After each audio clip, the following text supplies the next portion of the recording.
Pimpinan Pusat Muhammadiyah terus mengkaji apakah akan membuka kembali tempat ibadah atau masjid saat diberlakukannya new normal oleh pemerintah. Kekhawatiran Muhammadiyah diantaranya adalah kemungkinan tempat ibadah atau masjid justru menjadi tempat penularan virus corona.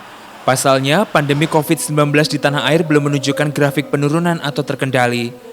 Dengan melibatkan Muhammadiyah COVID-19 Command Center atau MCCC, nantinya PP Muhammadiyah akan memberikan petunjuk teknis kepada seluruh pengurus masjid terkait panduan ibadah di tengah pandemi COVID-19, termasuk kajian fikih, di mana pelaksanaan sholat Jumat bisa dilakukan lebih dari satu gelombang. Ketua PP Muhammadiyah Agus Taufikur Rahman mengatakan, sholat Jumat lebih dari satu gelombang bisa dilakukan, karena aturan physical distancing yang mewajibkan masjid hanya boleh diisi tidak lebih dari 40% dari kapasitas tempat ibadah. Hal tersebut seperti yang sudah dilakukan di sejumlah negara termasuk di Masjid Nabawi.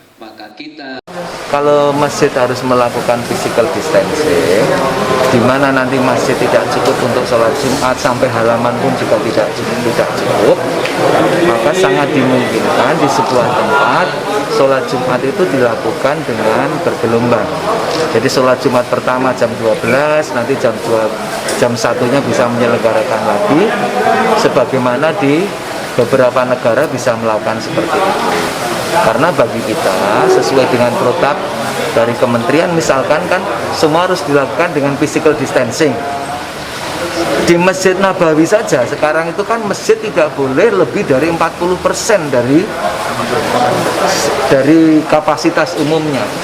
Jadi ketika nanti semua masjid itu kapasitasnya menjadi 40%, praktis nanti ketika sholat Jumat bisa dilaksanakan lebih dari satu gelombang. Jadi prinsipnya begitu. Selain tidak adanya PDP, pasien positif dan OTG di suatu dusun, untuk membuka kembali Masjid Muhammadiyah mewajibkan untuk mematuhi dan melaksanakan semua protokol kesehatan COVID-19. Fauzan Ahmad, Jogja TV.